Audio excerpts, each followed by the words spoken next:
Hey friends, it's Ryan from Red Panda Recording. Today we're going to take a look at some mix bus processing, and we're going to be featuring the UAD family of plugins and the UAD console software. So let's take a look. Okay, if we take a look at this track, this is Young Man's Game by the MAJORLEANS. We took a look at this at a previous video where we talked about virtual console and tape machine setup. So if we jump in, this is where all of our signals are being routed. So any tracks, AUXES, effects returns, parallel processing, it's all coming in here. So for example, the drum stem, anything that has to do with the drum is coming into this stereo channel and then going out to the mix bus. So if we talk about the mix bus routing, we notice the output of each of our stems is virtual 1 and 2. Now virtual 1 and 2 is a send to our UAD console, which if we take a look at, so is here. So the way the UAD console works, it's an input only. So for example, here you can see on analog 4, this is my voiceover mic is coming in. And then here on virtual 1 and 2, you can see we have, this is our virtual mix bus. We have 4 plugins. And then what's happening is the output of this via the print track in Pro Tools, which is on the bottom of my session. We see the input is virtual 1 and 2 on the print track, and so that's what we're monitoring through, and that's what we'll hear through. So if we play a little bit of this.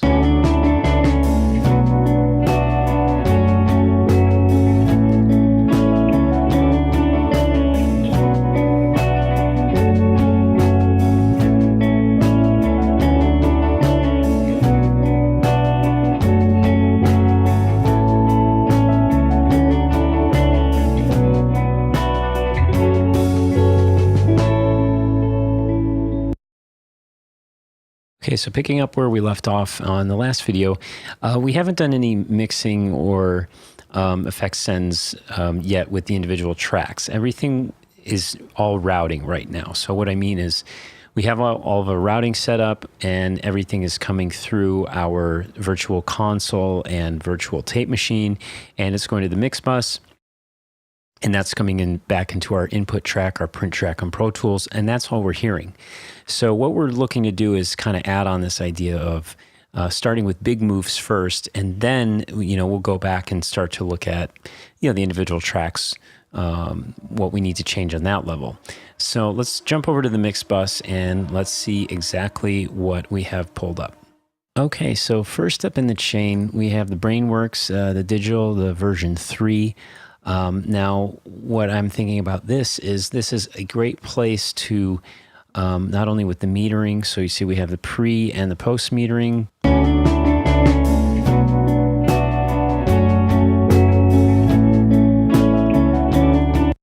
And since I have this in mid-side mode, we can also see the mid-side metering.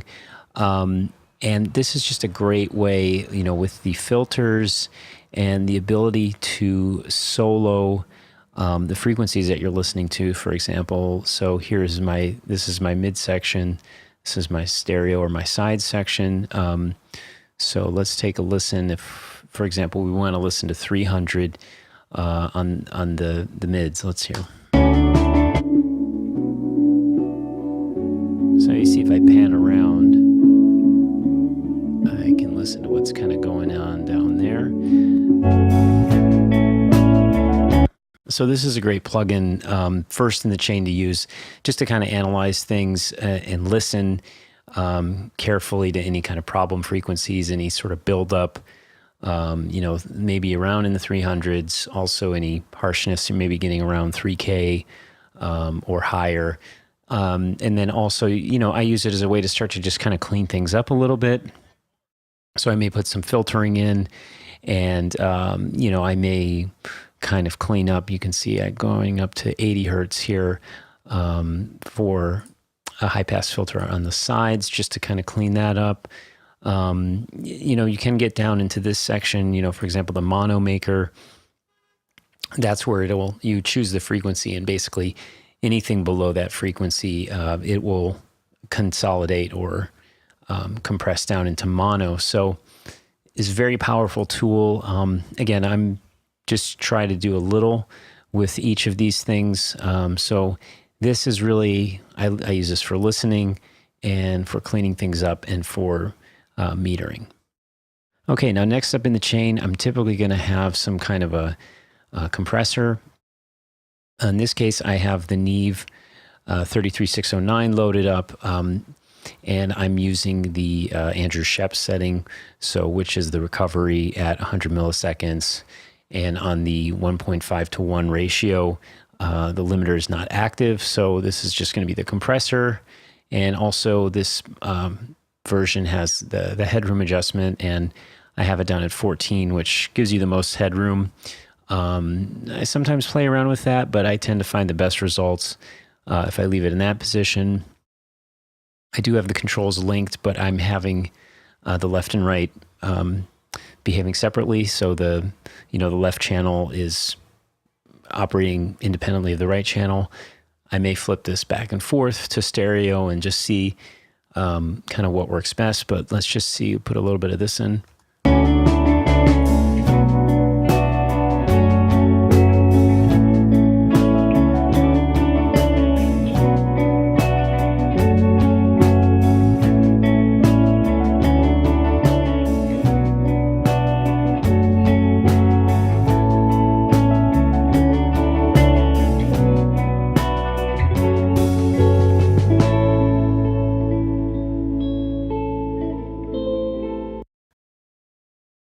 Okay, so again, at this stage in the game, I don't want it to be doing too much. I'm just trying to get things kind of glued together a little bit, and then also, I want to see basically as I mix through the mix bus compressor, have that sound or that feel the whole way.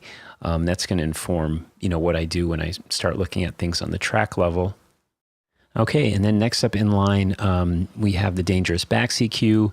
I just have this in stereo mode. It also, the plug-in version does have a mid-side mode, but here I'm just using this as a color EQ. So my general starting point is I'm starting at the low shelf at 74 hertz and the high frequency shelf of 7.1K, and I have a little bit of the high pass and low pass filtering in.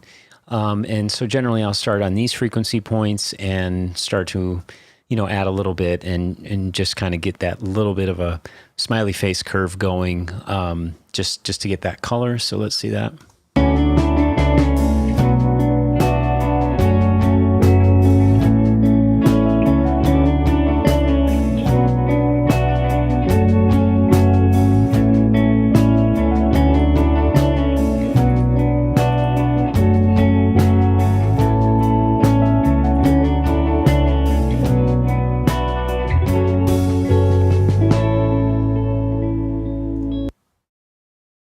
Okay, so I liked adding in the high shelf. The low shelf was nice, but it was starting to get a little murky in my bass drum and my bass guitar. So I know that, that's definitely something I'm going to have to look at if I want to keep this EQ on or if I want to bring it in later and sort of clean up my low end first.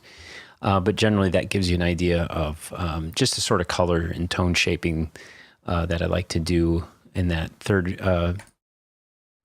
position on the mix bus. And then here, the final plugin, sometimes I'll use a tape plugin. Lately, I've been using this Brainworx, the Masterdesk. This is the Classic. It's a little bit of a stripped down version. And again, I'm not doing too much with this. A little bit of the harmonic distortion. So, kind of emulating what you get a lot of times with the tape plugins. A little bit of harmonic distortion, just to kind of, thicken things up or fatten things up in a nice way. It does have some compression characteristics, although I find this to be very subtle, so I'm not by any means trying to use this as a brick wall limiter. That's something that I will do sometimes running in parallel, so I will print, I'll have a print track, just a feed of these 4 plugins, and then what I'll do is I'll have another feed where it's hitting a brick wall limiter, and then that's what my hot limited track that I'll send off to the client. That's more at a competitive level. So I'll do that in the Pro Tools level. So let's hear a little bit of what this adds.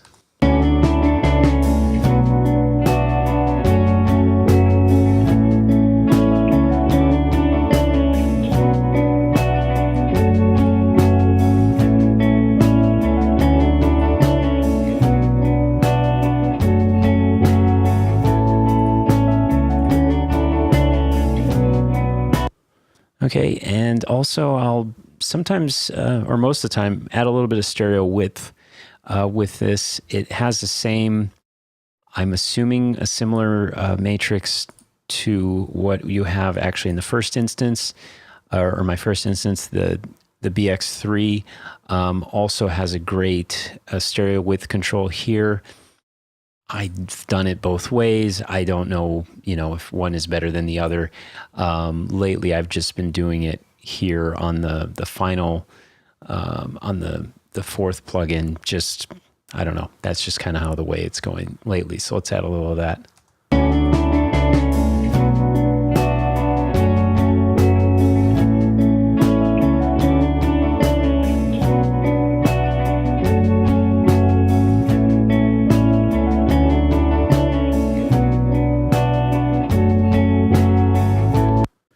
Okay, so, already I liked adding a little bit of the width, kind of push the guitars out a little bit, and I'm thinking about that's going to give me nice space for, the vocals, any other parts, miscellaneous parts that may end up, texture kind of things, give some space there. And then also, when I start adding my reverbs and things like that, I'm already sort of have a wider stereo field. So I may want to think about that if... if I have a stereo reverb, it's actually going to be a little bit wider than stereo. So I may want to consider, bringing those in a little bit, like on a vocal or something, just to kind of think about the placement. Now, the other thing I should have said that's really, really important, and again, worth the price of admission alone with this plugin, is looking at the dynamic range. This kind of 6 to 8 dB sweet spot, making sure also the plugins that are coming before it, the mix bus plugins, any sort of bus compression that I'm doing on the stem level, etc., making sure that I'm not over compressing things. So this is a great meter to have last in line before I'm printing my mix, just to see where my dynamic range is at. So again, if we take a look at it,